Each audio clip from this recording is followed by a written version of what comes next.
ठीक।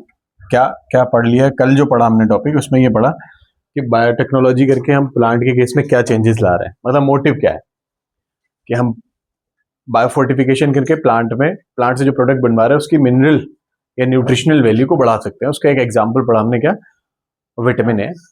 ठीक है, vitamin A riched golden rice, ये पढ़ा हुआ है। ठीक, इसके अलावा हमने क्या पढ़े हुए हैं, एक टमाटर जो है ना, उसका आप जो मैचुरेशन टाइम है या उसका जो राइपनिंग टाइम है उसको डिले कर सकते हैं, ये पढ़ा, ऐसी चीजें पढ़ी, फ्लेवर सेवर टोमेटो। ठीक, तो ये सारी चीजें हम कर क्यों रहे हैं, मोटिव क्या है? मोटिव ये है कि पॉपुलेशन पॉपुलेशन बढ़ रही है, समझे कि नहीं, और ओवरऑल हमें क्या चाहिए कि पॉपुलेशन जब बढ़ेगी तो उसकी फूड की सप्लाई बढ़नी चाहिए, क्योंकि डिमांड बढ़ रही है अल्टीमेटली। हर लिविंग बीइंग जो है उसकी बेसिक नीड्स क्या हो गई कि उसको खाने के लिए कुछ तो चाहिए, रहने के लिए कहीं चाहिए, है ना, ये बेसिक नीड्स हैं। तो उन्हीं बेसिक नीड में फूड प्रायोरिटी है। तो फूड प्रोड्यूस करना, जैसे जैसे पॉपुलेशन बढ़ रही है, और रिप्रोडक्टिव हेल्थ में आप पॉपुलेशन के बारे में पढ़ चुके हैं कि किस रेट से पॉपुलेशन, सिर्फ ह्यूमन पॉपुलेशन किस रेट से बढ़ रही है कि नहीं, और ये ओवरऑल पॉपुलेशन की बात हो रही, सबकी बात हो रही। ठीक, और ये कई जगह पे कनेक्ट होता है टॉपिक, जैसे कि जो टोटल सनलाइट आ रही है उसका सिर्फ एक पर्टिकुलर पार्ट ही प्लांट यूज करते हैं फोटोसिंथेसिस करने के लिए, बाकी सारा रिफ्लेक्ट हो जाता है, और कुछ ऐसा होता है जो यूज करने लायक नहीं होता, उसे हम बोलते हैं फोटोसिंथेटिकली एक्टिव रेडिएशन। वो रेडिएशन प्लांट की वो रेडिएशन जो फोटोसिंथेसिस में यूज की जा सकती है, की जाती है नहीं, की जा सकती है, उनका भी 2% ही यूज होता है, और पूरा यूनिवर्स उसी एनर्जी पे चल रहा है, पूरा यूनिवर्स उसी एनर्जी पे चल रहा है। लेकिन प्लांट भी तो लिमिटेड है, आप उनको भी तो काट रहे हो, डिफोरेस्टेशन भी तो हो रहा है। तो यूनिवर्स को एनर्जी चाहिए, सारे ऑर्गेनिज्म को एनर्जी चाहिए, सब रिप्रोड्यूस कर रहे हैं, पॉपुलेशन बढ़ रही है, तो एनर्जी के प्रोडक्शन से रिलेटेड ये सारी चीजें हैं कि अगर ऑर्गेनिज्म बढ़ रही है, पॉपुलेशन बढ़ रही है, तो एग्रीकल्चर बढ़ना चाहिए। वाई इन एग्रीकल्चर, समझे कि नहीं? पॉइंट हमारा ये है कि why biotech biotech in agriculture. हम उसको एग्रीकल्चर नहीं, क्या बताया था बेटे कल आपने? ये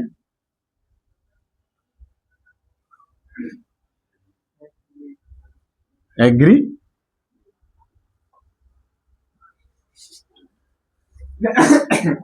एग्रीकल्चर, देखो हमारे पास कन्वेंशनल मेथड है, कुछ ट्रेडिशनल मेथड है। हम ना कन्वेंशनल मेथड समझते हो ना, वो जो ओल्ड ट्रेडिशनल मेथड है जो हमेशा से चलते हैं, उनसे शुरू करेंगे। तो पहला क्या बेटे, बाय पहला मेथड क्या दे रखा है आपकी बुक में? एग्रो केमिकल, ये दे रखा है, बोलो। Agro chemical based agriculture. यहां से ये पॉइंट समझना है तुम्हें कि ये प्रिमिटिव ट्रेडिशनल मेथड है एग्रीकल्चर करने का। अगर क्रॉप को कोई पेस्ट डैमेज कर रहा है, पेस्टिसाइड लगा दो। अगर क्रॉप में फर्टिलिटी कम है तो फर्टिलाइजर्स लगा दो। ये सबसे पुराना मेथड है, यही ट्रेडिशनल मेथड है, यही कन्वेंशनल मेथड है कि यूज करते आए, समझे कि नहीं?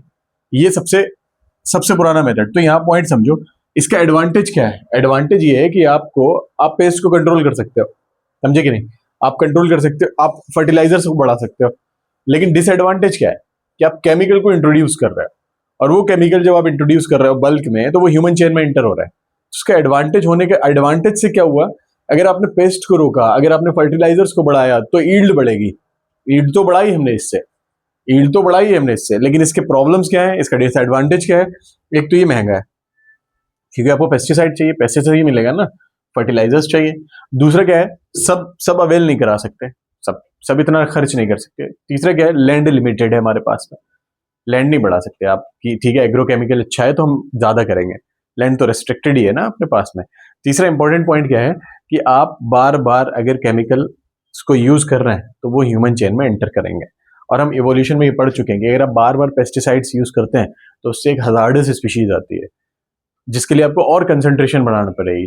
तो और कंसंट्रेशन अगर बढ़ेगी तो और क्रॉप में आपके जो है ना केमिकल्स इंट्रोड्यूस होंगे, वो ह्यूमन चेन में जाएंगे। तो हम क्या पढ़ रहे हैं, एग्रोकेमिकल बेस्ड एग्रीकल्चर का सिंपल सा फंडा क्या है, टू इंक्रीज यील्ड। आपका क्या मोटिव क्या था? To increase yield. यील्ड बढ़ाने के लिए हमने क्या किया? यील्ड बढ़ाने के लिए क्या क्या हुआ है?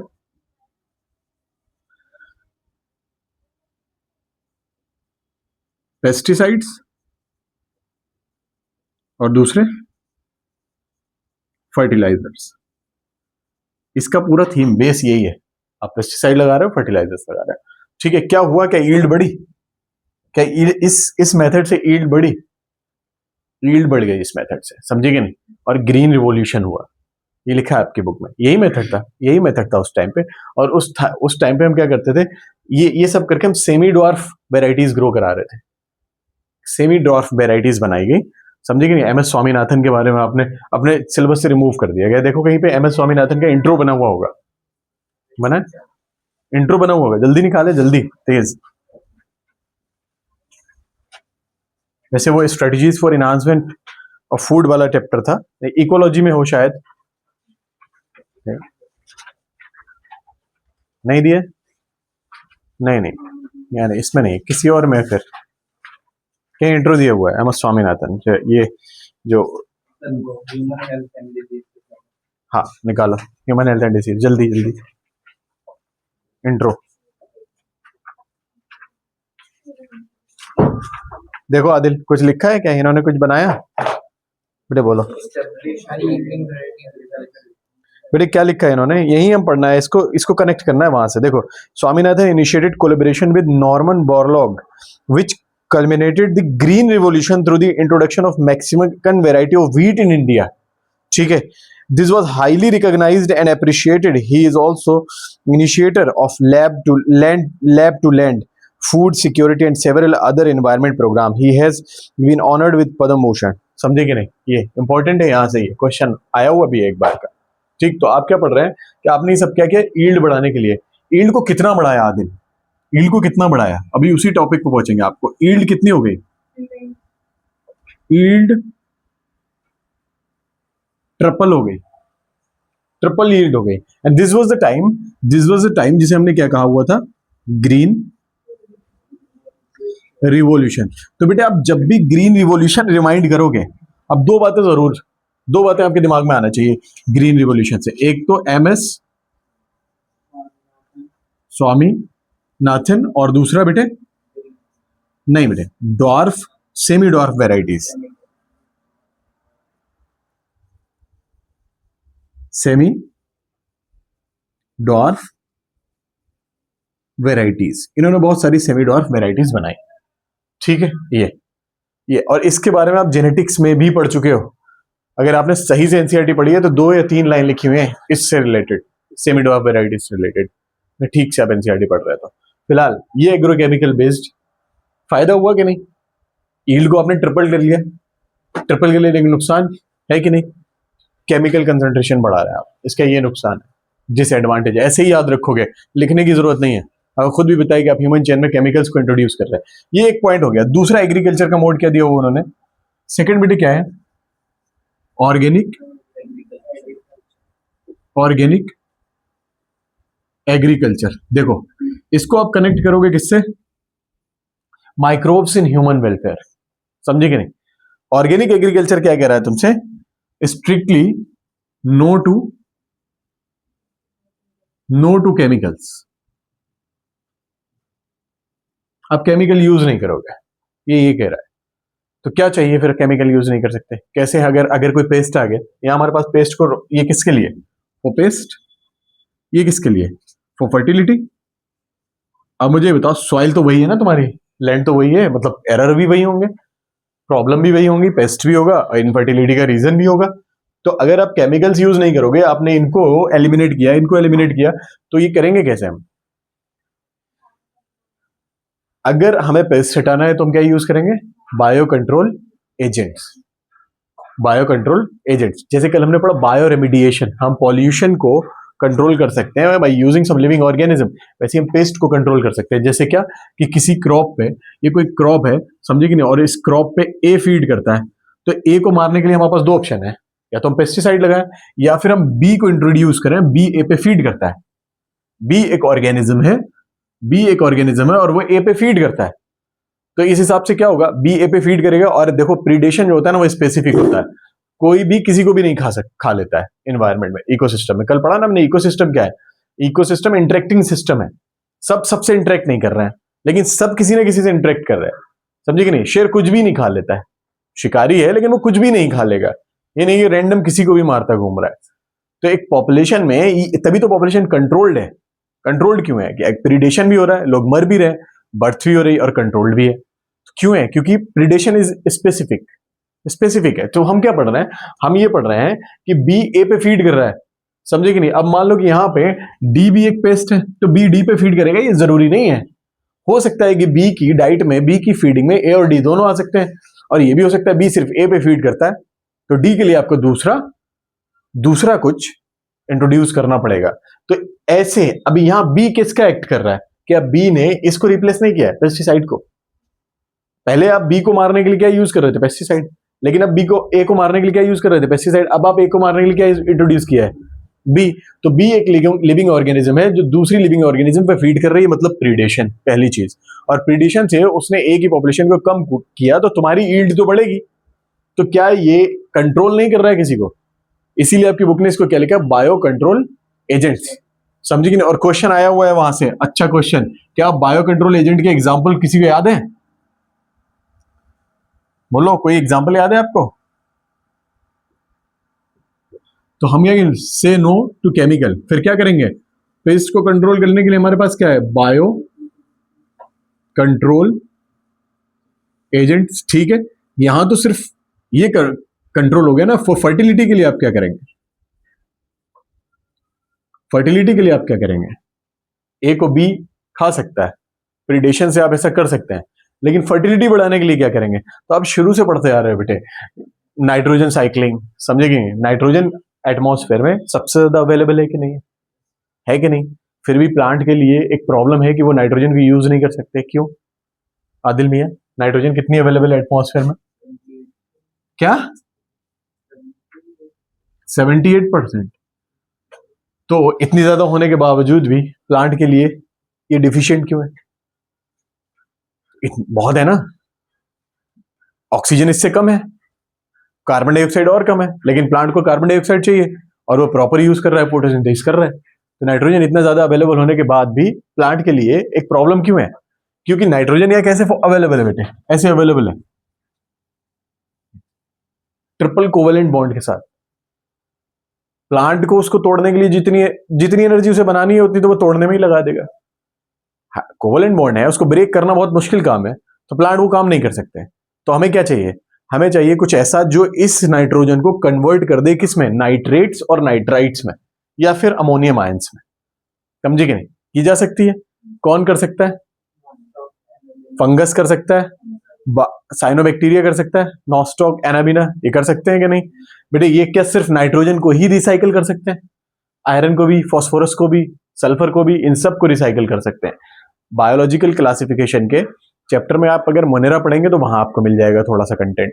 बाकी बुक में जगह जगह इसके बारे में दिया हुआ है, समझे कि नहीं? तो हम क्या पढ़ रहे हैं? फर्टिलिटी। फर्टिलिटी के लिए हमारे पास में क्या है? हम उनको क्या नाम दे देंगे? Biofertilizers. बेटे बायो फर्टिलाइजर्स अगर आप एक बार में देखें तो मेनली आपको क्या मिलेगा? फंगस और साइनोबैक्टीरिया। समझे कि नहीं? फंगस और साइनोबैक्टीरिया। और आपने ये पढ़ा हुआ है माइकोराइजा, याद है? कोई बताएगा mycorrhiza? Plant root with fungus. क्यों? दोनों एक दूसरे की हेल्प। फंगस कैसे हेल्प कर सकता है? एग्जैक्टली, फंगस उसको वो चीजें अवेलेबल करा रहा है जो वो खुद सक्षम नहीं है लेने के लिए, है ना? तो बस वही है, फंगस वो काम कर सकता है। तो ये हो गया ऑर्गेनिक। इसका क्या प्रॉब्लम है? ये तो हमने ये पढ़ा है कि भाई केमिकल इंट्रोड्यूस हो रहे हैं, केमिकल इंट्रोड्यूस हो रहे हैं, तो हमारी डाइट में भी आ रहा है, नई नई ड्रास्टिक स्पीशीज आ रही हैं। अगर मैं इसके डिसएडवांटेज आपसे कहूं, दो तो मेजर याद रखेंगे बेटे। क्या है डिसएडवांटेज? बोलो क्या? ड्रग रेजिस्टेंट वेराइटी आ रही है कि नहीं? वेराइटी ऑफ पेस्ट आएगी कि नहीं आएगी? और बेटे केमिकल इन फूड चेन। अगर आपको क्लास 10th का एक टॉपिक याद है तो बताता हूं, एक डायग्राम बना हुआ है, वहां आप क्या देखते हैं कि डीडीटी के खेत में लगा हुआ है, लैंड पे डीडीटी लगा हुआ है। उस लैंड पे लगाया, ग्रास लैंड पे, और उस ग्रास पे फीड कर रही है एक बर्ड पे फीड कर रही है एक सुपर बर्ड, मतलब टॉप कार्निवोर टाइप। तो डीडीटी की कंसंट्रेशन बढ़ती चली जा रही है, बढ़ती चली जाए। एक बर्ड जगह जगह फीड करेगी ना, और एक बर्ड जिसने फीड किया है ऐसी कई बर्ड पे एक सुपीरियर बर्ड फीड करेगी। मतलब टॉप कार्निवोर। तो उस वर्ड में कितने यूनिट पहुंचेंगे? बहुत सारे यूनिट्स पहुंच जाएंगे। जब इतने सारे यूनिट्स पहुंच जा रहे हैं तो बेसिकली क्या हुआ, जो टॉप कार्निवोर है उसने कई बर्ड्स पे फीड किया, मतलब केमिकल की कंसंट्रेशन क्या हो रही है, बढ़ती जा रही है कि नहीं बढ़ती जा रही? इसको बोलते हैं बायोमैग्निफिकेशन। टर्म याद रखना पड़ेगा। एक पढ़ा आपने बायो रेमेडिएशन, एक पढ़ा आपने बायो फोर्टिफिकेशन, एक तीसरा पढ़ रहे हैं आप अभी क्या, बायो मैग्निफिकेशन, और एक और पढ़ेंगे अभी हम। लेकिन अभी इतना याद रखना, बायो मैग्निफिकेशन का मतलब क्या है आदिल? ये देखो, मैं आपसे कह रहा हूं ये, अच्छा ठीक है, इसको ऐसे नहीं बनाते हैं। इकोलॉजिकल पिरामिड याद है? इकोलॉजिकल पिरामिड का इतना तो याद कर सकते हो यार, कि एक ट्रॉफिक लेवल से दूसरे ट्रॉफिक लेवल पे एनर्जी कम होती जाती है, कम होती जाती है, लेकिन किसी केमिकल की कंसंट्रेशन, एनर्जी क्या हो रही है यहाँ, एनर्जी क्या हो रही है, कम हो रही है कि नहीं हो रही? लेकिन अगर किसी केमिकल की कंसंट्रेशन एक ट्रॉफिक लेवल से दूसरे ट्रॉफिक लेवल पर बढ़ती जाए तो उसको बायोमैग्निफिकेशन कहा जाता है। हाँ कि ना? तो बेटे यहाँ क्या हम पढ़ रहे हैं, chemical in food chain, biomagnification भी हो सकता है, फूड चेन में भी हमारे पहुंचे। इसके डिसएडवांटेज हो गए। इसका डिसएडवांटेज क्या होगा?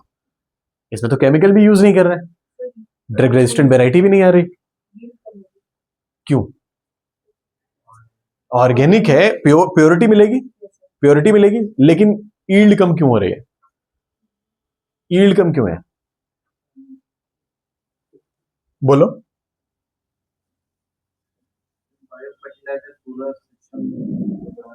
एग्जैक्टली देखो, this is not the easy task कि एक पेस्ट को रिकॉग्नाइज करना फॉर द नॉर्मल फार्मर, समझ रहे हो कि नहीं, जो किसानी कर रहे हैं, वो एक पेस्ट को रिकॉग्नाइज करें, फिर उसका स्पेसिफिक प्रीडेटर ढूंढ के लाएं और उसको फील्ड में इंट्रोड्यूस करें। एक तो ये आसान टास्क नहीं है, समझे कि नहीं? दूसरा क्या, बायो फर्टिलाइजर्स कौन कर रहा है? फंगस कर रहा है। तो फंगस से आप ये नहीं कह सकते थोड़ा तेज कर ले, अभी 2 महीने बाद फसल करनी है, ऐसा कह सकते हैं क्या? नहीं ना, वो अपने हाथ से ही करेगा। तो बेटे ये टाइम टेकिंग प्रोसेस है, स्लो प्रोसेस है। दूसरी चीज, इससे जो प्रोडक्ट बन के आया मार्केट में, जब वो बिकता है ना, तो कह के बिकता है ऑर्गेनिक प्रोडक्ट है कि नहीं, उसका रेट बहुत हाई होता है। दूसरे लोगों के लिए वो थोड़ा महंगा भी होता है, समझे? मतलब अमीर लोगों के चोचले हैं थोड़े से, है ना? हाँ, अपना इसमें चल जाता है, समझे कि नहीं? पनीर में कुछ भी मिला हुआ है, रबड़ के चावल समझ रहे, लंबे ही होते चले आ रहे हैं पेट में भी से कुकर में लंबे नहीं हो रहे हैं, पेट में भी लंबे हो रहे हैं वो। तो ये है ऑर्गेनिक फार्मिंग। डिसएडवांटेज समझ आया आपको क्या है? एक्सपेंसिव है, एक्सपेंसिव है, और दूसरा क्या, टाइम टेकिंग है। तुम सॉइल की फर्टिलिटी की बढ़ाने के लिए क्या फैलाओगे? ह्यूमस, ह्यूमिफिकेशन, ह्यूमस कितने टाइम में बनता है? एनसीईआरटी ने खुद मेंशन किया, बहुत स्लो प्रोसेस, बहुत स्लो प्रोसेस। तो बेटे इसमें हम क्या, दो एडवांटेज लिख रहा हूं, डिमेरिट लिख रहा हूं, दो डिमेरिट में मैंने क्या लिखा, स्लो, स्लो और एक्सपेंसिव। इन्हें उठाओ बेटे, इनका साबुन भी बहुत स्लो लग रहा है स्लो और एक्सपेंसिव। दो मेथड समझ आ गए?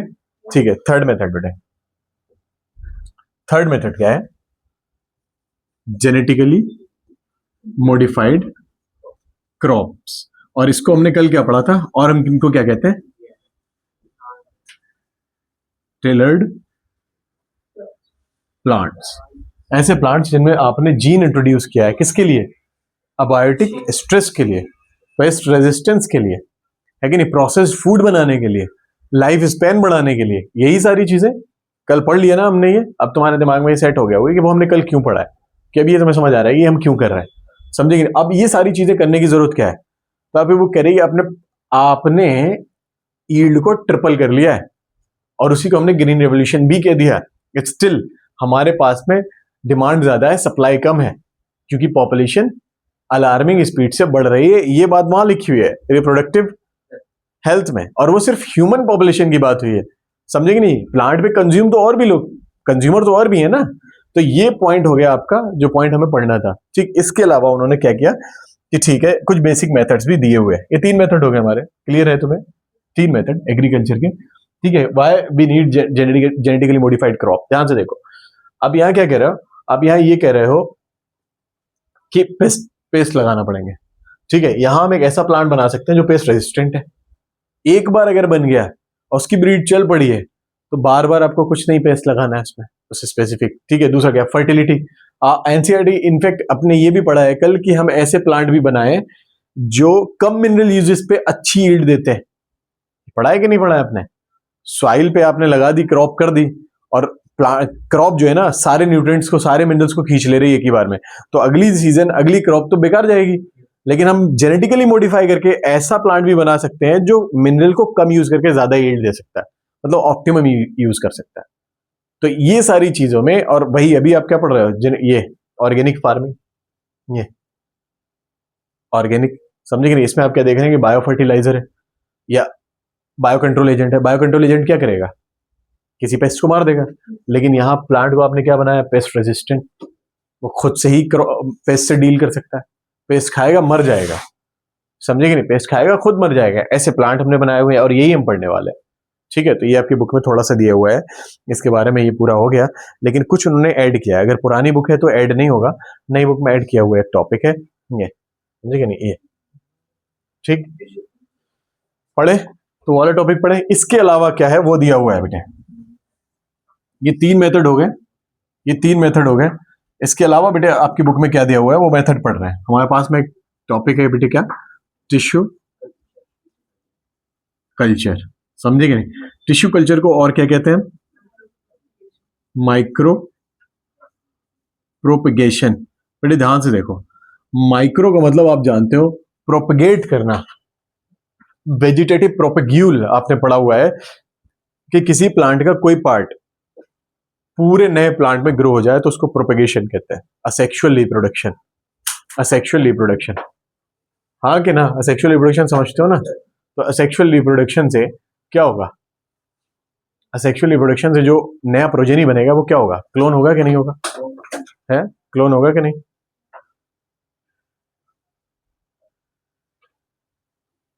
एक जीन इनके लिए भी बनाना पड़ेगा। मेरे अल्लाह अल्लाह अल्लाह, एसी नहीं चल रहा है, गर्मी बहुत लग है ना? जाओ कहना उरूज को चक्कर आ।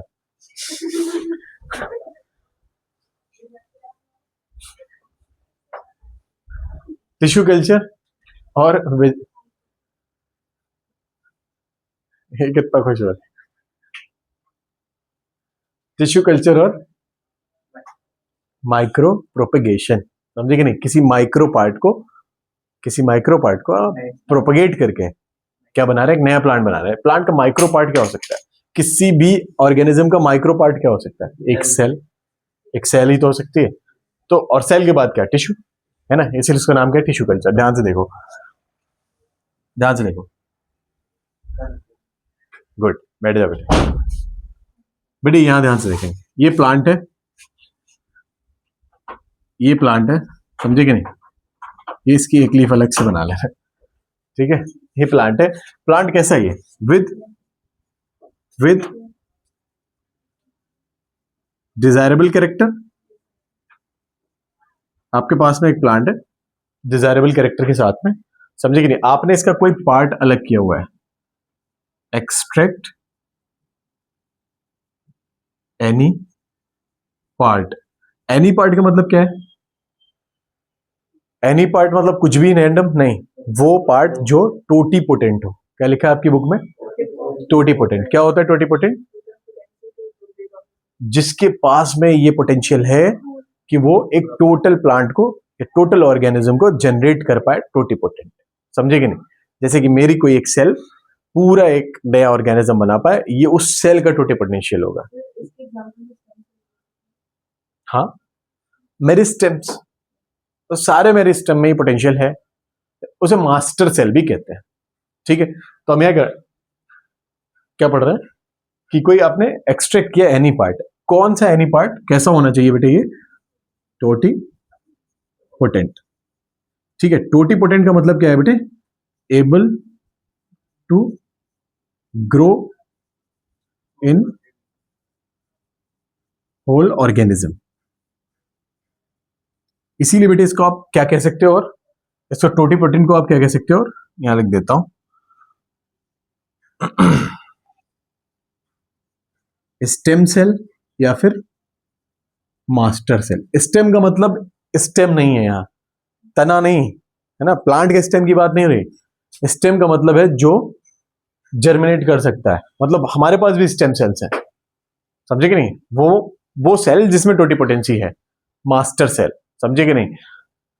जैसे आपने पढ़ा होगा क्लास 10th में, एक पेड़ से एक लीफ जमीन पे गिरती है और उस लीफ पे बड बनती है, नोड बनती है, और वो पूरे एक प्लांट में ग्रो कर सकता है। कौन सा प्लांट है बेटे, बताओगे? ब्रायो ब्रायोफाइलम। ब्रायोफाइलम, ये प्लांट लिखा हुआ 10th क्लास में। तो उस लीफ की वो जो सेल्स है उनमें टोटिपोटेंसी है, ठीक। तो आपने यहाँ क्या पढ़ा हुआ है? आपने क्या पढ़ा? प्लांट है, प्लांट से आपने एक्सट्रैक्ट किया क्या? किसी भी पार्ट को, जिस पार्ट को आपने एक्सट्रैक्ट किया उसको एक नाम दे दिया हमने, क्या? X plant. अब आप ये समझ गए, एक आपके पास में प्लांट है, प्लांट क्या है आपका? Desirable with desirable character. उससे जिस पार्ट को आपने निकाला उसका नाम क्या हो जाना चाहिए? X plant. क्यों निकाला ये पार्ट तुमने? क्योंकि उसके पास में डिजायरेबल कैरेक्टर है।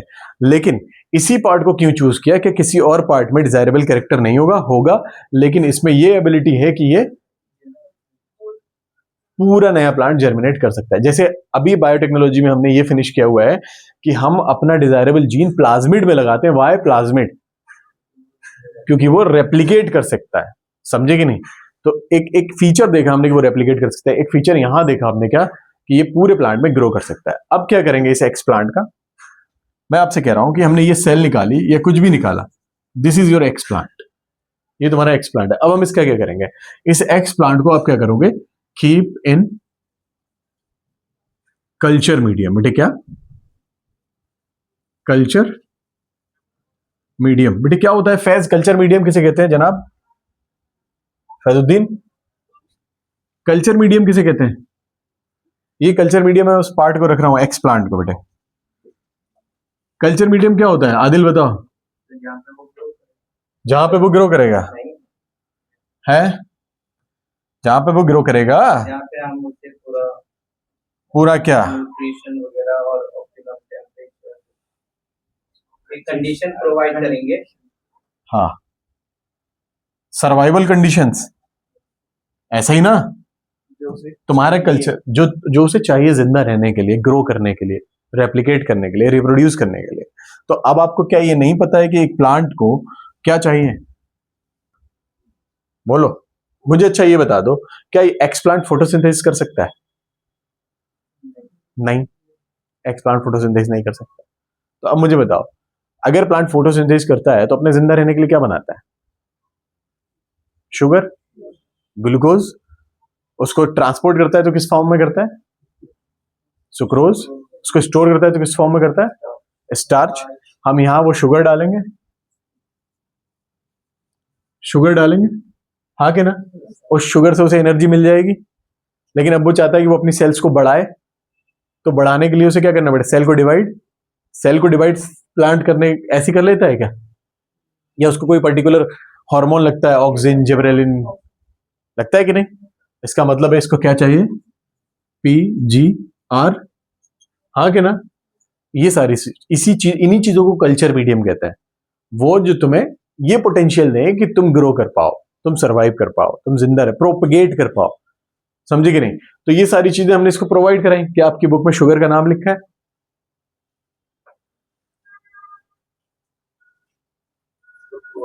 गुड। सुक्रोज क्या होती है? मोनोसेकेराइड, डाइसेकेराइड, ट्राइसेकेराइड क्या होती है?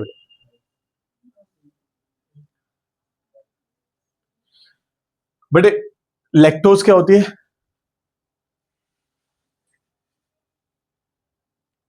Disaccharide regulation of gene expression में आपने पढ़ा, इक्वलाइज को ब्रेक करता है ग्लूकोज और गैलेक्टोज में, समझे कि नहीं? सुक्रोज क्या है? डाइसेकेराइड। ये ब्रेक होगा तो क्या बनेगा? ग्लूकोज और फ्रक्टोज।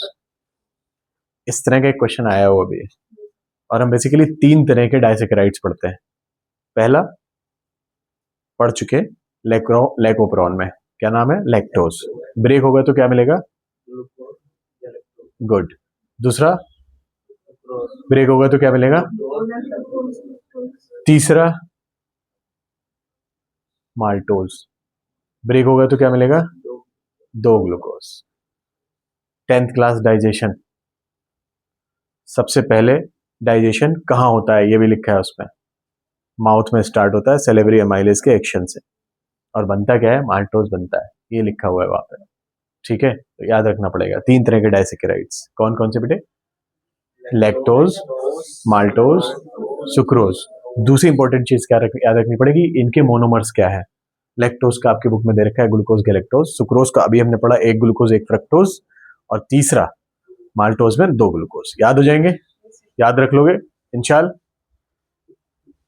ठीक, ये हो गया। हमने पीजीआर भी लिखा है, कोई किसी पीजीआर का नाम लिखा है?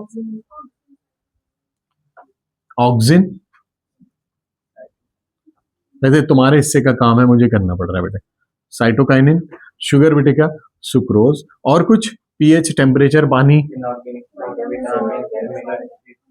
सॉल्ट्स और विटामिन और अमीनो एसिड्स। कल मैंने आपको बताया था सॉइल लेस प्लांट ग्रो करने की टेक्निक, कि हमें वो चीज अवेलेबल करानी पड़ेंगी जो सॉइल से मिलती हैं।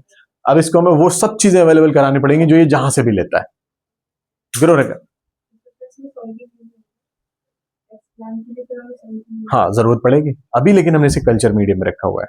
ठीक है, हमने इसको कल्चर मीडियम में रखा, ये सब अवेलेबल करा दिया। अगर तुम्हें ये सारी चीजें अवेलेबल करा दी जाए, जैसे कि तुम्हें एनसीईआरटी, पेन, टीचर्स अवेलेबल करा दी जाए, तो तुम क्या करोगे? नीट क्वालिफाई, यही ना, है कि नहीं? हाँ वैसे इसको सारी चीजें अवेलेबल करा दी तो ये क्या करेगा बेटे? सेल डिवीजन, डिवीजन, और डिवीजन करके ये जो बनाएगा उसको हम क्या कहते हैं बेटे? क्या आपकी बुक में ऐसा कोई वर्ड लिखा है? बोलो, लल्ला लिखा है क्या? बोलो, मिल रहा है कि नहीं मिल रहा है? नहीं मिल रहा है?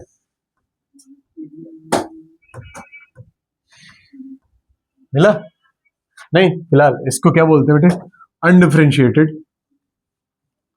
कहीं तो लिखा है अनडिफरेंशिएटेड ग्रुप ऑफ सेल्स, समझे कि नहीं? अनडिफरेंशिएटेड ग्रुप ऑफ सेल्स को बोलते हैं बेटे। इसको हम क्या करेंगे, ये हमारे पास में क्या है,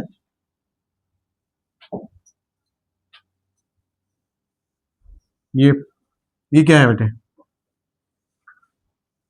ये ऐसे नर्सरी में रखे मिलते हैं तुम्हें? नर्सरी में नहीं, नर्सरी गई हो कभी? नर्सरी गई हो कभी? क्या होता है वहां नर्सरी में, क्या होता है बेटे? है नर्सरी में हंसना होता है? बताओ नर्सरी में क्या होता है? नर्सरी बेटे एक क्लास होती है, वहां पढ़ाई होती है। नर्सरी इनिशियल इनिशियल डेज को कहते हैं, बिगिनिंग, है ना? वहां प्लांट वो मिलते हैं जो बिगिनर होते हैं, और तुम्हारी पढ़ाई भी कहां से शुरू होती है? बिगिनर। कॉन्सेप्ट है, तुक्का नहीं है। ठीक है, यहाँ ध्यान से देखेंगे तो हमने ये जो पार्ट्स हैं जिनको हमने मैच्योर कर लिया है, समझे कि नहीं, हम इनमें लगा देंगे और ये क्या बनाएंगे? प्लांटलेट्स। क्या? प्लांटलेट्स, प्लांट नहीं, क्या है ये? प्लांट लेट्स बेटे। ये पौधे, है ना, ये बल्क में बना लिए जाते हैं। एक पार्ट से आपने कितने बनाए हुए हैं? बल्क में बनाए हुए हैं। जो पूरी नर्सरी आप देखते हैं वो बल्क में बनाई हुई है। इसका फायदा क्या है, एडवांटेज क्या है? ट्रांसपोर्टेशन। आप एक जगह से दूसरी जगह इसको ट्रांसपोर्ट कर सकते हैं बल्क में। आप वो पूरा पेड़ तो नहीं कर सकते थे ना। तो एडवांटेज क्या है बेटे, ध्यान से देखो इसका एडवांटेज बताओ बेटे। एक एक एक्स पार्ट से, एक एक्स पार्ट जिसे आपने एक्स प्लांट कहा, मैनी प्लांट। एक दूसरा बेटे इजी टू ट्रांसपोर्ट, और थर्ड बेटे बताओगे? अगर ये प्लांट, ये वाला प्लांट डिसीज्ड भी था, अगर ये प्लांट डिसीज्ड भी था, तब भी आप इससे जो प्लांट बनाओगे वो डिसीज फ्री बन सकता है। उसके लिए आपको जो एक्स प्लांट है वो कौन सा लेना पड़ेगा? नहीं, एपिकल मेरिस्टेम। देखो आपकी बुक में लिखा है, आपकी बुक में लिखा है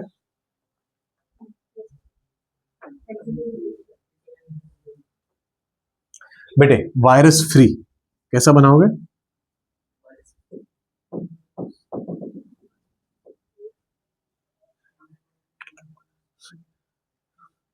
देखा चला, तुम लोग को हाई करने पे चलिए बेटे, ऑनलाइन वालों की किस्मत से चल रहा है। ठीक है, वायरस फ्री, ध्यान से समझो, क्या वायरस फ्री प्लांटलेट्स बनाने के लिए मेजर प्लांट का वायरस फ्री होना जरूरी है? नहीं। अगर प्लांट वायरस से अफेक्टेड भी है तब भी हम वायरस फ्री प्लांट बना सकते हैं। उस केस में आपको क्या करना पड़ेगा? बाय यूजिंग एपिकल मेरिस्टेम और एक्सिलरी। एनसीईआरटी में अंडरलाइन कर लीजिए, नहीं लिख रहा हूं मैं यहां पे, समझे कि नहीं? कुछ तो तुम पढ़ो। जैद पढ़ा एनसीईआरटी में? अब मुझे बताओ बेटे, ये एक प्लांट से, ये जो एक प्लांट से आपने इतने सारे प्लांटलेट्स बनाए, क्या कहीं फर्टिलाइजेशन हुआ है? नहीं ना। मियोसिस वियोसिस का सीन पढ़ा है क्या हमने कहीं? कुछ नहीं। तो इसका मतलब है कि ये कैसे बनेंगे? क्लोन। क्लोन। लेकिन एनसीईआरटी आपकी क्या कह रही है? आप इनको क्या कहेंगे? सोमा क्लोनल। ये सोमा क्लोनल बन गए, समझ गए कि नहीं? सोमा क्लोनल बन गए। किससे आइडेंटिकल होंगे? क्लोन किसका? मदर प्लांट, है कि नहीं? ये हो गया। प्लांट तो बेटे मेल फीमेल दोनों होते हैं ना, होते हैं कि नहीं? तो मदर प्लांट का आइडेंटिकल है जो प्लांट आपने लिया था, ये बन गया। आपने असेक्सुअल मोड है, माइक्रो प्रोपेगेशन हुआ है, ठीक, ये एक मेथड था। ठीक, दूसरा, अरे ये मैंने इसको जेनेटिकली मॉडिफाइड पे ये कर दिया एरो, देखो उधर देखते चल जा रहा है ये, ठीक है, यहां से समझ आ गया? ये बोलो कोई डाउट? इंशाल्लाह नहीं। नेक्स्ट नेक्स्ट पॉइंट पे आता है, क्या दिया है आपकी बुक में एक और? सोमेटिक, सोमेटिक हाइब्रिडाइजेशन, ठीक है, आया था। ठीक है, तो हम दो तीन चीजें पढ़ेंगे पहले। क्या? प्रोटोप्लास्ट, प्रोटोप्लाज्म, साइटोप्लाज्म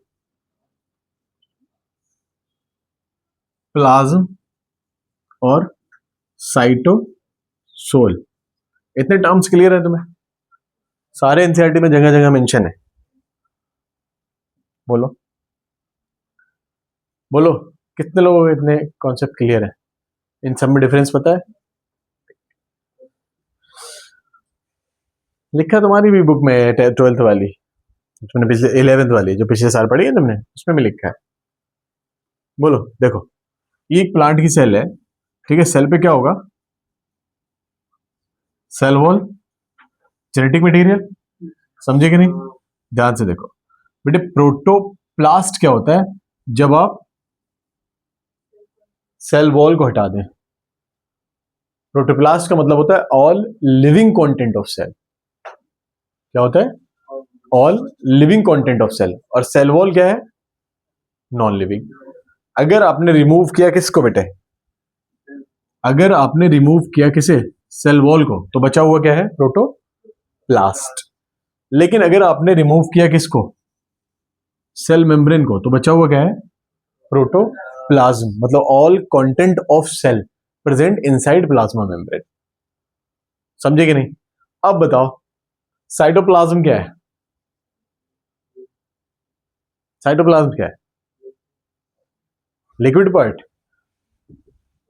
ये बना दिया लिक्विड पार्ट, लेकिन लिक्विड पार्ट नहीं है बेटे, सिर्फ लिक्विड पार्ट के साथ में ऑर्गेनील्स भी, ऑर्गेनील्स भी।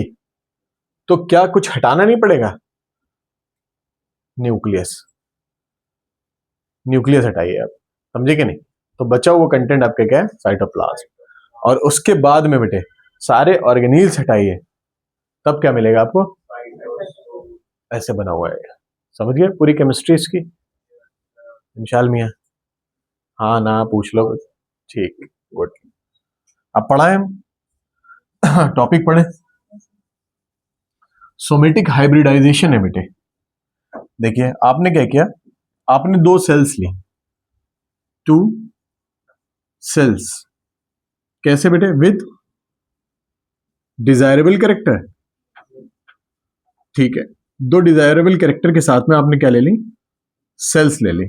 ठीक है, मैं आपसे कह रहा हूं एक सेल है, चूंकि हम प्लांट की बात कर रहे हैं, एग्रीकल्चर, समझे। और बीच में क्या है इनके, ये न्यूक्लियस रहा, ठीक है। क्या हम इन्हें ऐसे फ्यूज करा सकते हैं? क्या करना पड़ेगा? डिसॉल्व करेंगे क्या? Cell wall. सिर्फ सेल वॉल डिसॉल्व करना है? तो फिर क्या करना है? ये और ये क्या बचा? प्रोटोप्लास्ट। प्रोटोप्लास्ट, लेकिन फ्यूजन किसका कराना है हमें? प्रोटोप्लाज्म का कराना है, प्रोटोप्लास्ट का नहीं, समझे कि नहीं। तो हम जब इनको फ्यूज कराएंगे तो बेटे क्या स्ट्रक्चर देखो यहाँ, ये दो सेल फ्यूज हो रहे हैं। बाहर तो प्लाज्मा मेम्ब्रेन है ना, अंदर क्या मटेरियल था? प्रोटोप्लाज्म था। तो यहां बेटे क्या हुआ? Protoplasmic fusion, protoplasmic fusion. और अब जब प्रोटोप्लाज्मिक फ्यूजन करा आपने तो क्या मिलेगा आपको? बुक में लिखा है कुछ?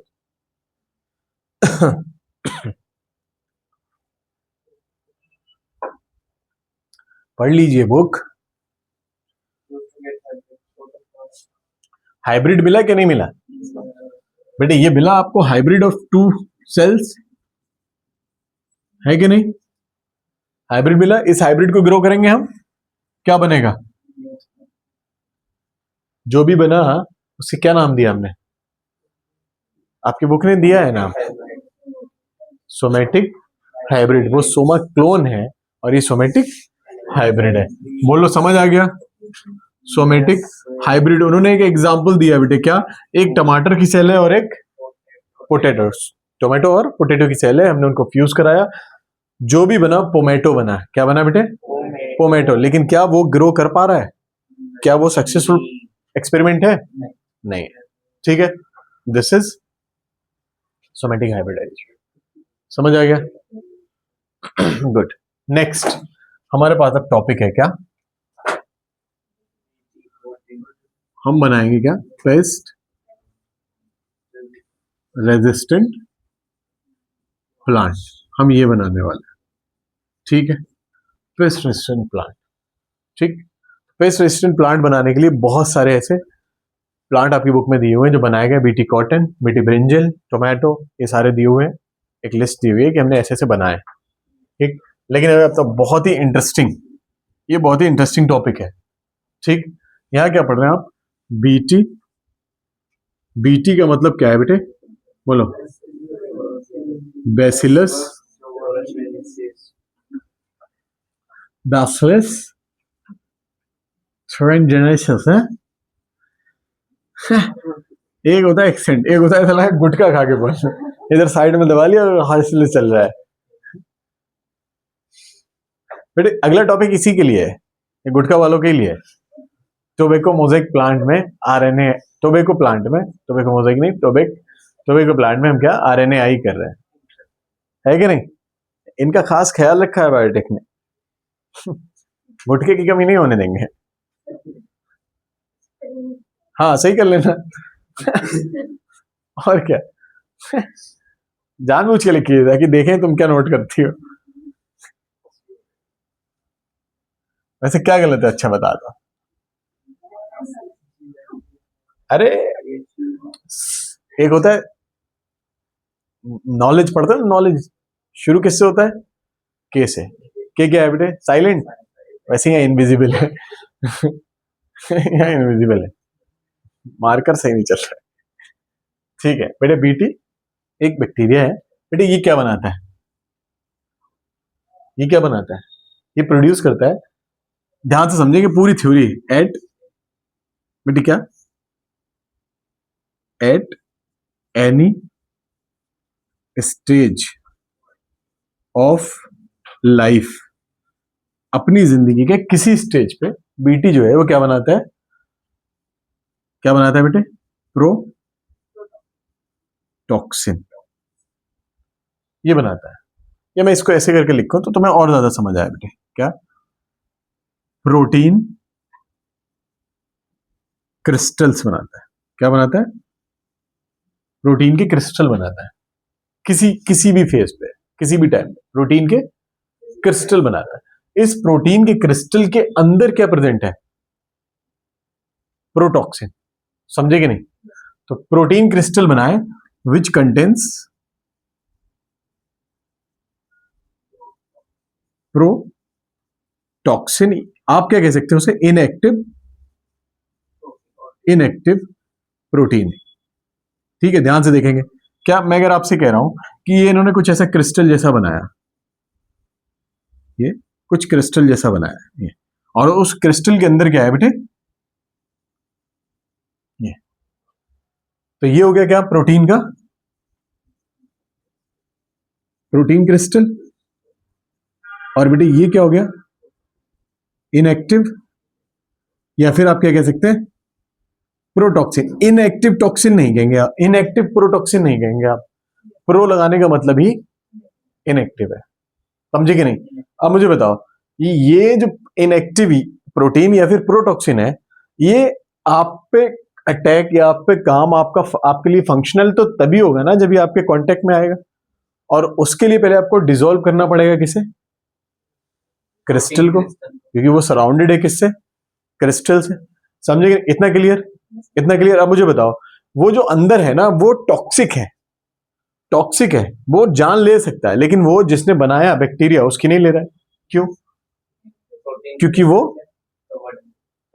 पॉइजनस और टॉक्सिक मटेरियल जो है ना वो सराउंडेड बाय क्रिस्टल है, और उसकी वजह से ये इनएक्टिव बन रहा है। तो बैक्टीरिया में क्या रहा? इनएक्टिव। उसके लिए तो कुछ नहीं कर पाएगा ये। ठीक है, अगर अगला स्टेप बेटे क्या है? अगर आप इसको क्या करते हैं? डिसॉल्व कर दें, डिसॉल्व क्रिस्टल। कब क्रिस्टल डिसॉल्व हो सकता है आदिल? In alkaline pH. बेटे क्रिस्टल को आप डिसॉल्व कर सकते हैं अगर आप उसे प्रोवाइड कराएं क्या? Alkaline pH. ये जो एल्कलाइन पीएच है, ये जो एल्कलाइन पीएच, जब क्रिस्टल खत्म हो गया तो बेटे अब क्या बचा? ये तुम्हारा क्रिस्टल था, समझे कि नहीं? और ये बचा तुम्हारे पास। तो अब तुम्हारे पास क्या बचा? यही बचा ना, यही तो बचा। क्या अभी प्रोटॉक्सिन है? नहीं, अभी क्या है? टॉक्सिन। और ये क्या कर सकता है? Kills bacteria specific. सुसाइड करवा रही हैं। नीट क्वालिफाई नहीं, अपने आप को क्यों मारेगा? तो बेटे क्या? किल्स स्पेसिफिक पैथोजन, पैथोजन या फिर पेस्ट।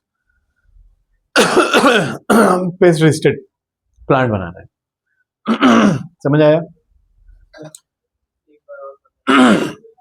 अभी 2-3 बार पढ़ेंगे यही प्रोसेस, सेम 2-3 बार पढ़नी है तुम्हें, लेकिन मैंने आपको क्या ना एक हायरार्की बना के बताई है कि मैकेनिज्म काम कैसे करते हैं। हमने अभी जो टॉपिक है वो पढ़ा ही नहीं है। मैं आपसे ये कह रहा हूं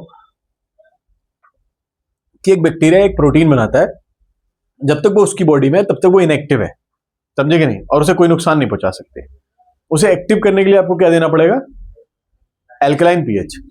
उसको एल्कलाइन पीएच देते ही वो एक्टिव हो जाएगी और जान ले सकती है। तो बैक्टीरिया कभी भी अपनी बॉडी में उसको एक्टिव नहीं होने देता है, समझे कि नहीं? और वो अपनी बॉडी में एल्कलाइन तैयार नहीं करता है, एल्कलाइन पीएच नहीं तैयार करता है, तो वो कभी एक्टिव ही नहीं होगा। अब सपोज कि वो समहाउ किसी के भी अंदर पहुंच जाए और वहां उसे एल्कलाइन मीडियम मिल जाए, ये जो क्रिस्टल है ये किसी के भी अंदर पहुंच जाए और उसे एल्कलाइन मीडियम मिल जाए, तो क्या होगा? क्रिस्टल डैमेज होगा, क्योंकि क्रिस्टल को तोड़ने के लिए क्या चाहिए? Alkaline pH. तो बचेगा क्या? प्रोटॉक्सिन। अब प्रोटॉक्सिन टॉक्सिन बन चुका है, क्योंकि उसके ऊपर वो क्रिस्टल जो उसके नेचर को रोका हुआ था वो अब नहीं रोक सकता, समझे कि नहीं? तो ये टॉक्सिन अब मार सकता है उसको, क्योंकि अब वो एक्टिव हो गया, पॉइजनस हो गया, किल कर सकता है। इतना क्लियर है? इतना क्लियर है? तो अब आप क्या देख रहे हैं? अब आप अपने दिमाग में इसको सॉल्व कर सकते हैं। कॉटन का प्लांट है, समझे कि नहीं? और उस पर एक इंसेक्ट आता है, फीड कर लेता है। कॉटन बॉल वॉर्म आप ले सकते हैं, कॉटन बोरर ले सकते हैं। ये इंसेक्ट पे फीड करने, इंसेक्ट हैं जो फीड करते हैं कॉटन पे। अब हम चाहते हैं कि कॉटन पे ये फीड ना करें और हम पेस्टिसाइड लगाना नहीं चाहते, क्योंकि अब हम बायोटेक्नोलॉजी की बात कर रहे हैं, एग्रोकेमिकल एग्रीकल्चर की बात नहीं कर रहे हैं, हम केमिकल्स नहीं लगाएंगे। तो हम चाहते हैं कि अपना अपना डिफेंड कॉटन का प्लांट खुद करे। तो हम क्या करें, हमने इस बैक्टीरिया से जीन निकाला। कौन सा जीन निकालेंगे? BT toxin gene, क्राइजीन। क्यों उसका नाम क्राइजीन है? क्योंकि ये बैक्टीरिया बहुत रोता है। क्रिस्टलाइन प्रोटीन होने की वजह से उसका नाम क्राइजीन है। हमने बैक्टीरिया से क्या निकाला बेटे? क्राइजीन। क्राइजीन को हमने इंट्रोड्यूस किया किसमें? प्लांट में। प्लांट के अंदर अब क्या बनने लगेगा? BT toxin, inactive protein. अब वो इंसेक्ट कॉटन बॉलवर्म जब भी प्लांट पे फीड करेगा तो उसके अंदर क्या पहुंचेगा? ये। और इंसेक्ट के अंदर क्या होती है? एल्कलाइन पीएच होती है। तो उसने अपनी मौत को, हाँ, आ गया समझ? सिंपल। अब तुम्हारे अंदर जो सवाल आते हैं ना वो अगले इसमें समझ लेना तुम, हम प्रोसेस कर रहे हैं बेटे, ध्यान से देखो। ये देखो, ये अपना बीटी है बेटे। बीटी मतलब बैक्टीरिया, बैसिलस। आप मत कहना था ये बीटी गलत लिखा है। ठीक है, ये ठीक है, ये अपने बैक्टीरिया है और इनके पास में क्या है? इनका डीएनए। और हमने बायोटेक्नोलॉजी में भी यही पढ़ा है कि आप सबसे पहले आपको क्या फाइंड करना है?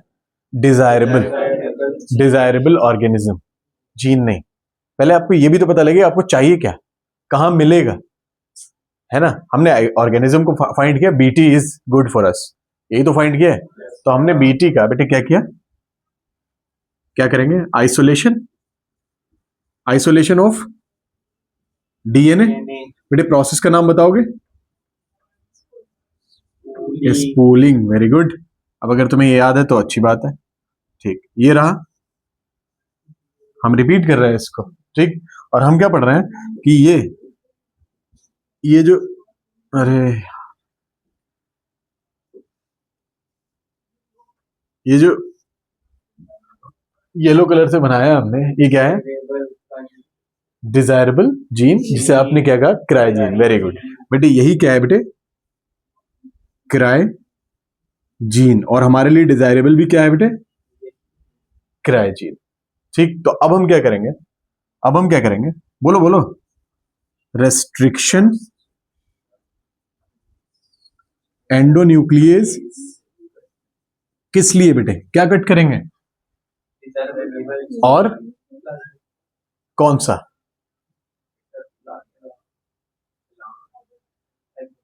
एग्रोबैक्टीरियम ट्यूमेफेशियन से निकालेंगे टीआई प्लाज्मेट। समझे कि नहीं? अब तो हमें सब पता है ना बेटे। अपना होस्ट कौन है? कौन सा है ये बेटे?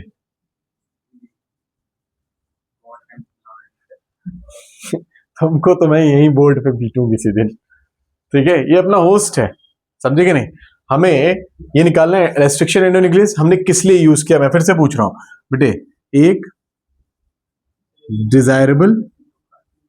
डिजायरेबल क्राई जीन के लिए, दूसरा अभी आपको बताना पड़ेगा बेटे क्या? TI plasmid. कहां से मिलता है? अपना एग्रो बैक्टीरियम। समझे कि नहीं? तो ये रहा तुम्हारा, और ये रहा डिजायरेबल जीन। समझे कि नहीं? यही होगा इनका। ठीक है, गुड बेटे। अब हम क्या करेंगे आदिल?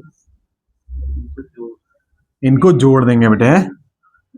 तुम्हें आजकल जो जोड़ा बनाने की ललक लगी हुई है ना, कभी तुम रिश्ता लगवा के आ जा रहे हो अपना, कभी कुछ। ये बेटे क्या बना? आरडीएनए। Very good, rDNA. इस आरडीएनए को हम क्या ये होस्ट अब बीटी कॉटन कहला सकता है? Yes sir.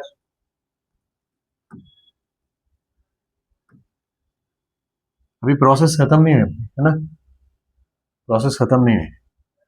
ठीक है, अभी पढ़ते हैं डिटेल।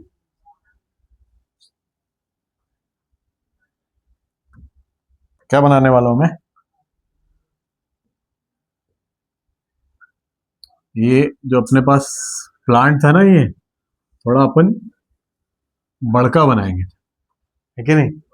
हाँ, ये क्या बोले थे अभी तक? कुल्ली धप्पा क्या बताया था कुछ इसने? हाँ, कुल्ली धप करूंगा मैं भी तुम्हारी क्या यार। तो बेटे यहाँ बनेगी क्या? ये ना, Yes. बोलो। अब तो जीन इसके पास है ना, Yes. सेंट्रल डोगमा जाएगा ना ये, ठीक है। और जब ये सेंट्रल डोगमा करेगा तो ये इसके पास में प्रेजेंट है, ठीक है। अब आया कौन? ट्विस्ट। Check. ये इनका नाम क्या है बेटे? Cotton ball warm. कॉटन के प्लांट में कॉटन बॉल बनती है, उन पे ये फीड करेगा तो कॉटन बॉल वॉर्म खाना खाने आए थे, दप्पा हो गया कुल्ली दप्पा जहर खिला दिया, समझ रहे हो कि नहीं? सिर्फ इंसान ही थोड़ी ना धोखा देते हैं, ये देखो प्लांट ने क्या किया, वो इंसेक्ट को बुलाया और उसे खाना खिलाया बेहतरीन। अभी क्या होगा बेटे? यहां बेटे क्या है बेटे? Alkaline pH, alkaline pH. तो बेटे क्या बचेगा अभी? ये, और ये क्या कर सकता है? टॉक्सिन है बेटे, ये क्या करेगा? Attach at mid epithelial of gut. बेटे उसकी जो गट है ना, उसकी एपिथेलियल लेयर पे अटैच होकर क्या बनाएगा बेटे? पोर्स बनाएगा बेटे, पोर्स। और अब हो जाएगी क्या? वाटर इंटर ऑस्मोसिस का टाइप ही बदल दिया उन्होंने, समझे कि नहीं? सेल में ज्यादा पानी आने से क्या होगी वो, बस, समझे कि नहीं?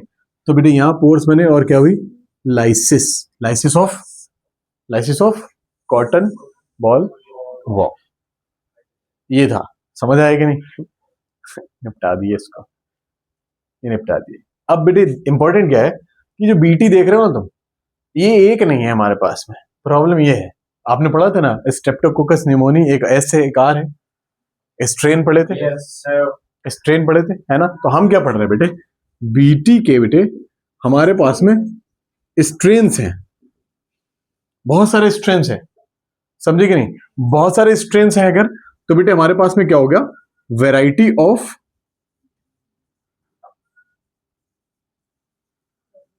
क्राइजीन। हमारे पास फिर क्राइजीन की भी वैरायटी हो गई और क्राइजीन जो होते हैं ना बेटे, वो क्या होते हैं? Paste specific.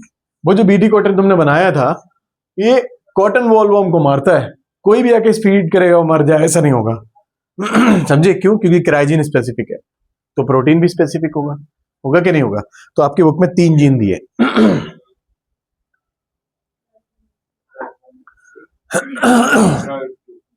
बेटे क्या 3 जीन दिए, कौन कौन से?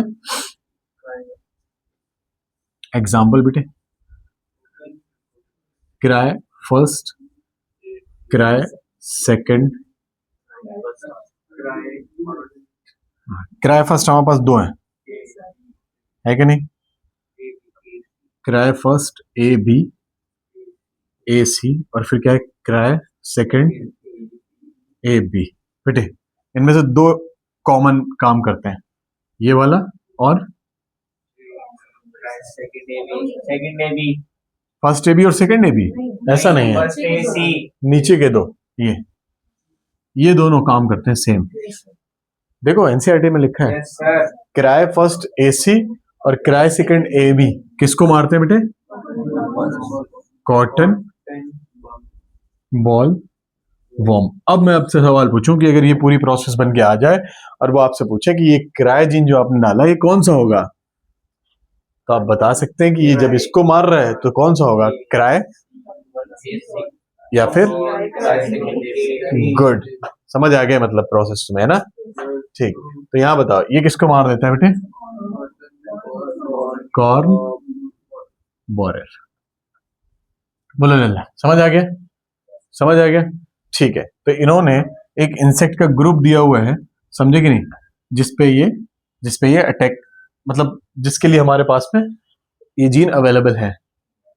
कौन कौन से बेटे? एक दिए हैं लेपिडोप्टेरन, और फिर क्या है, कोलियोप्टेरन। 11th की एनसीईआरटी लाओ, 11th की एनसीईआरटी लाए आप लोग, निकालिए।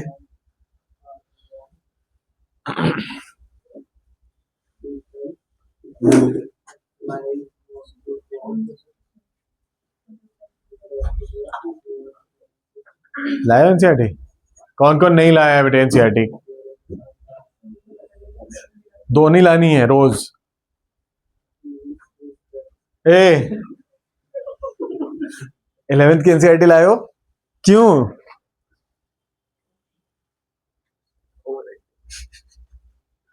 लाए हो? निकालिए। तुम लाए हो बेटे इंशान? तुम जैद निकाल बेटे। तुम आदिल? नहीं लाया बातें बहुत बगाड़ते रहते हो, कुल्ली धप्पा तुम्हारा करते हैं भाई। यस सर काहे नहीं लाया बे? सर नीचे कर दीजिएगा कुल्ली धप, तुम क्यों नहीं लाई 11th की बुक? हाँ, नीट की तैयारी कर रही हो ना कि 12th की कर रही हो? तो दोनों बुक लाना पड़ेंगी। पहला चैप्टर टेबल बनी हुई है, टेबल बनी हुई है वहां पे, फर्स्ट चैप्टर में ये बनी है। डिप्टेरा लिखा है कहीं? हाँ, डिप्टेरा में क्या आते हैं बेटे? इंसेक्ट्स आते हैं। और इंसेक्ट में आप क्या याद करेंगे? फ्लाई और मॉस्किटो, ये याद रखना होंगे बेटे। कोलियोप्टेरन्स में क्या आता है? सिर्फ बीटल लिखे हैं आपके एनसीईआरटी में। और बेटे यहाँ क्या आते हैं? वॉर्म्स आते हैं। देखो कौन कौन से लिखे हैं। और वॉर्म्स लिखे हुए सारे। ये याद रखना पड़ेगा, क्वेश्चन है एक पीवाईक्यू लगाया है अगर किसी ने तो होगा एक बना हुआ, ठीक है। तो ये बेटे इसका भी बीटी कॉटन बनाना पड़ेगा। ये हो गया। और हमारे पास ऐसे कितने प्लांट है बीटी कॉटन जैसे? आपकी बुक में लिखा है बीटी ब्रिंजल बनाया हमने, समझे? वो सारी लाइन याद कर लेंगे, ठीक है। आज इतना ही पढ़ेंगे, कल हम आरएनए आई पढ़ेंगे, ठीक। नेक्स्ट क्लास में आरएनए आई पढ़ेंगे।